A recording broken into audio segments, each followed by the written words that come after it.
Okay, welcome back, folks. Your CIO, Greg Silverman here for CIOs and Bowties. This is our part 3 between myself and David Crook, Chief Economist at ACG Wealth.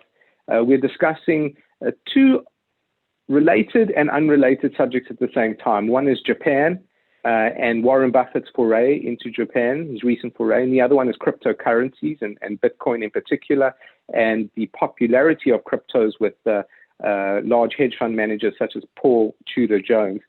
The article I cited said something quite interesting, which I hadn't thought of before, Dave. And Paul Tudor Jones, he goes on to say, Bitcoin has this enormous contingency of really, really smart and sophisticated people who believe in it. Jones said, it's like investing with Steve Jobs and Apple or investing in Google early. Again, out of all the benefits that crypto brings, such as anti-inflation, you can't inflate the supply of Bitcoin, as an example, it's limited. You do have this attraction of very smart people in technology, adapting cryptos to all sorts of different use cases. You brought up the case of Ethereum, for example, where you can use a smart contract. So it's almost like there's value within the value itself. And there is. We all know, you had better embrace change as the world moves forward, and technology is the driver of all of that. And 5G is not around the corner any longer. 5G is here.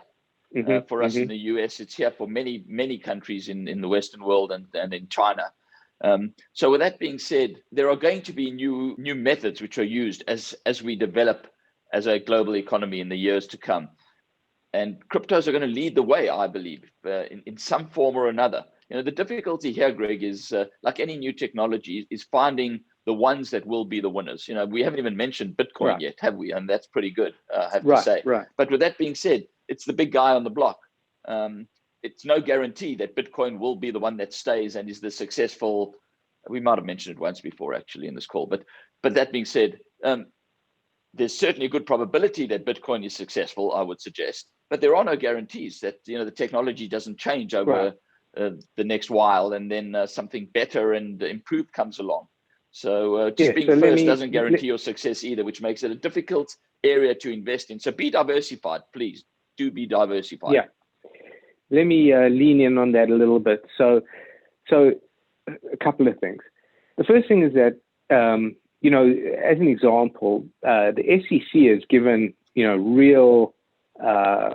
has taken a real hard look at cryptos, has prevented a lot of ETFs from being registered, etc. So it's not a foregone conclusion that governments are going to tolerate a competing currency, even if they can't control it.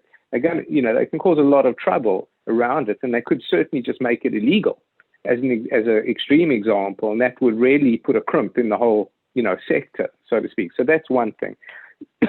Secondly, a lot of people, Bitcoin's like the large cap stock at the moment, right? They're the big daddy. So if cryptos disappear, it's likely Bitcoin will disappear. But if cryptos remain, it's likely Bitcoin's got some kind of future, just being the large cap of the sector. So what are the attributes that people like? Well, there is a limited supply. I think it's 21,000 Bitcoins forever and ever. That's the amount that will be out there. I'm not exactly sure on the number. Particularly given the year we're in, where fiat currencies have just increased their market size by trillions, whether they be euros, yen, or dollars, or others, or pounds. So the only thing that can happen is the price can adjust. The volume can't adjust, so the price can adjust. Okay. And you can buy fractionally, so that's really good. Another good element of cryptos is that they're completely fungible, right? It's electronic and it's stored in the cloud on a blockchain, so to speak. So you could basically, if you have a key code, you could keep that in your pocket. You could fly anywhere in the world, log onto a computer anywhere in the world, and basically access your Bitcoin wallet, right? So it's totally fungible. Excuse me. So that's a good quality.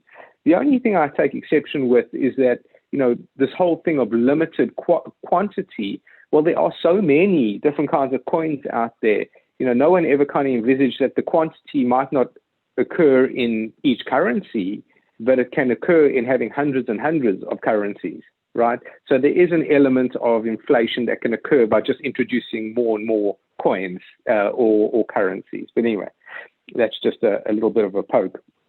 The reason I bring this all up is because I was speaking to a very large investor in the gold market, gold bullion and gold mining.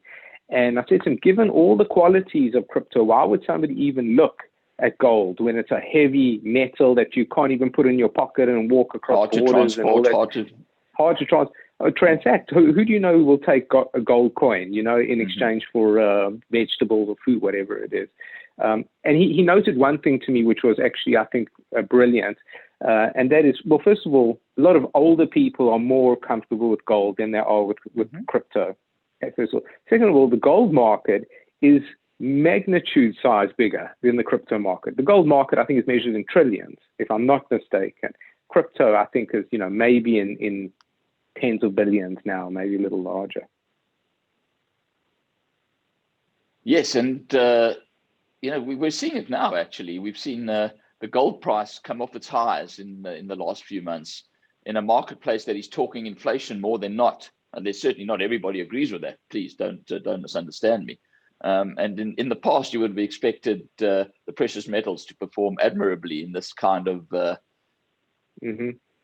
marketplace, but it has not. Interesting. One has to be swift in terms of being able to move and change one's mind. But I'm one of those that am a firm believer in the future of the crypto world. Yeah, I'd agree. I mean, in essence, it's so volatile. A little goes a long way. You only need to put a small percentage of your portfolio in, and it is inversely correlated with a lot of other assets. So I think that it has portfolio diversification benefits. Anyway, Dave. So as I was saying, we'll just end up with, so clearly it has portfolio diversification benefits to having a small amount of crypto. So Dave, listen, very interesting as always, good topics, Japan and cryptocurrency. And listen, good to see you. You're looking good. You're looking healthy. Keep it up. And with the vaccine on the way, I think that bodes for all good things, hopefully. So great to see you. Thanks, everyone, for tuning in and listening. And all the best. We'll speak to you all soon. Thank you for your time, everybody. For those that celebrate Christmas, have a very Merry Christmas. And for the rest of you, happy holidays. All the best. And happy Hanukkah. We're in the middle of Hanukkah right now.